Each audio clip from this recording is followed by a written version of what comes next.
Pessoal, então vamos lá. Sociedade com custo marginal zero, Jeremy Rifkin. E nós estamos aí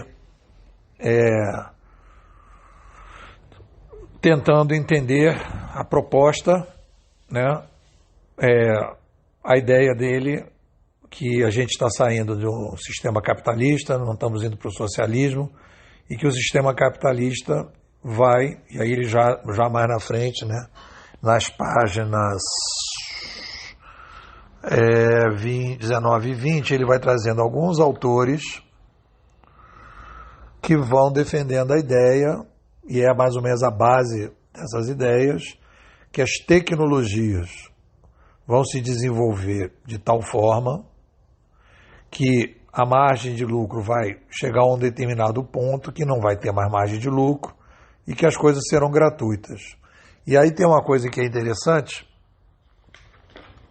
que ele coloca aqui o seguinte: liberando a raça humana, aqui está falando do Keynes, aí vai resgatar o Keynes, o Keynes que é tão hoje falado e questionado aí, né? Ele abre aspas aqui na página 20. Keynes vislumbrava um futuro em que as máquinas produziriam uma abundância de bens e serviços praticamente gratuitos, liberando a raça humana de trabalho pesado e do sofrimento e tirando a mente humana da preocupação com interesses estritamente pecuniários, para focar nas artes e na busca das transcendências. Então, o que acontece? A gente tem duas formas de pensar o futuro. Existe a forma meio platônica de pensar o futuro, que é a que o Keynes que o nosso amigo Rifkin está optando, que ele diz o seguinte: olha, vão acontecer coisas aqui agora que nunca aconteceram antes, né, por uma visão aqui de algumas pessoas, e que agora nós vamos ter determinadas mudanças na sociedade, né, que são mudanças incríveis para a sociedade, mas nunca aconteceram antes. Então você acredita que isso vai acontecer. Então é uma aposta numa teoria que ele cria num laboratório e diz: não há recorrência. Nós nunca tivemos tecnologias que foram baixando o custo, mas na frente nós vamos fazer isso. Então, com certeza, economistas que têm uma série de ferramentais, muito mais próximo dessa discussão, talvez tenham mais capacidade de detonar essas ideias que ele está colocando. Mas eu já vejo algumas incoerências e vou chamar a atenção de vocês para essas incoerências. A primeira coisa que a gente tem, e aí aqui quando se fala em desemprego tecnológico de massa e fala essa história toda de espiral, e aí eu vou chamar desse jeito, o que acontece? A espécie humana é uma espécie que tem demandas diferentes dos animais. Ela tem uma demanda de sobrevivência básica, né, que eu chamo de sobrevivência e existência. E Maslow colocou muito bem naquele desenho dele lá, que você tem o basicão, depois tem um basicão melhorado, depois você tem o melhorado, e depois você tem o melhorado. Então você tem, no triângulo você tem várias possibilidades. Então, no momento que você percebe sociedades que foram resolvendo o seu problema básicos, eles foram criando uma espiral de qualidade. E aí começaram a aparecer novas demandas e novos produtos e serviços que geraram novas demandas e produtos e serviços, né? E esses produtos e serviços são produtos e serviços pagos. Quando se fala em desemprego, e aí é uma história interessante, assim, estão desempregando os trocadores de ônibus e agora só o motorista cobra. Então há um desemprego, né? Não, há um reemprego. Porque a pessoa que pega o ônibus e deixa de ter o aumento que ia ter por causa do trocador, ela economiza R$ 2, aqueles R$ 2 que ela economiza vão para algum lugar. Digamos que ela economize e aí resolva, a família toda economizando, resolve comprar um cachorro.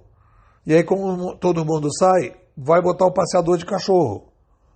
E o passeador de cachorro, que era o antigo trogador, o antigo trogador, se ele for reciclado, ele pode ser o cuidador de cachorro. Houve um reemprego. Sai trogador, entra passeador de cachorro. Daqui a pouco tem acupunturista de cachorro. Tem o cara que faz corte de cabelo de cachorro, né? Tem gente que pode começar. Então, e aí depois a própria pessoa, você tem meditação, filosofia, poesia, academia, e aí você vai melhorando a qualidade e aí as coisas vão no espiral.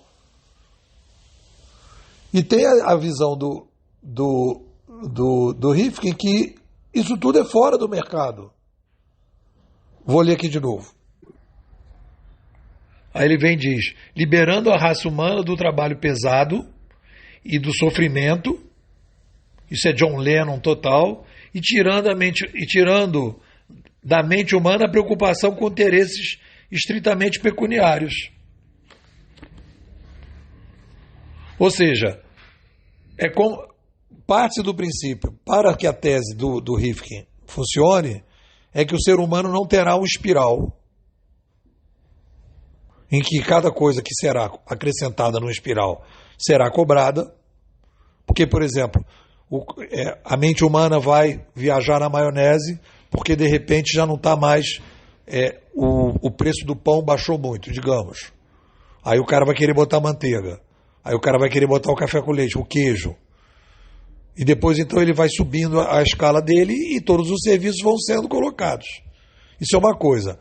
E a outra coisa, quer dizer, então você tem um espiral de demanda, de qualidade, de cada pessoa das zonas de atração, da quem está para frente. E depois você tem o aumento populacional das zonas de abandono, que continua crescendo a população. Então, você pode dizer que nas zonas, como aconteceu no passado, nas zonas de atração, você vai começar a cobrar os serviços mais sofisticados, né? E na zona de abandono, você vai ter um aumento populacional de gente precisando de comida e remédio e das coisas básicas.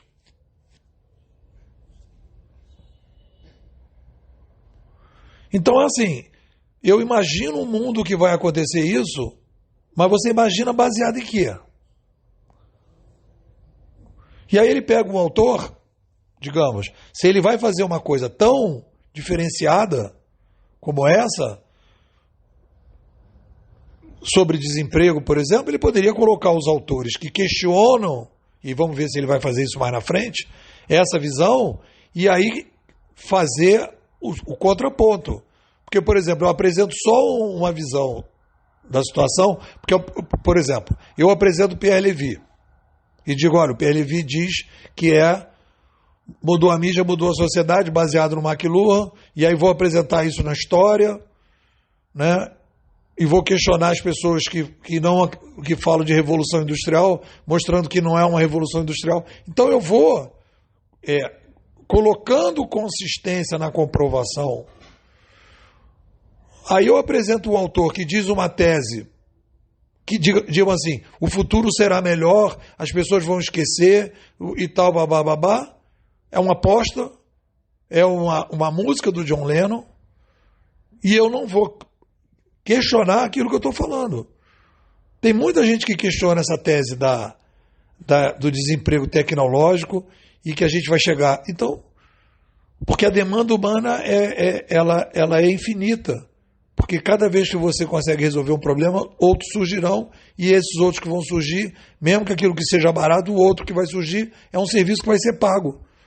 E aí vem aquela discussão que eu tenho feito aqui, que ele acha que o mercado é só eu estou chamando de mercado de troca, e ele está chamando de mercado comercial. O que não é comercial, né? O que não é comercial para ele ele não chama de mercado. E aí isso é mercado também. Nada está fora do mercado. Então, essa ideia do custo marginal zero é uma defesa platônica.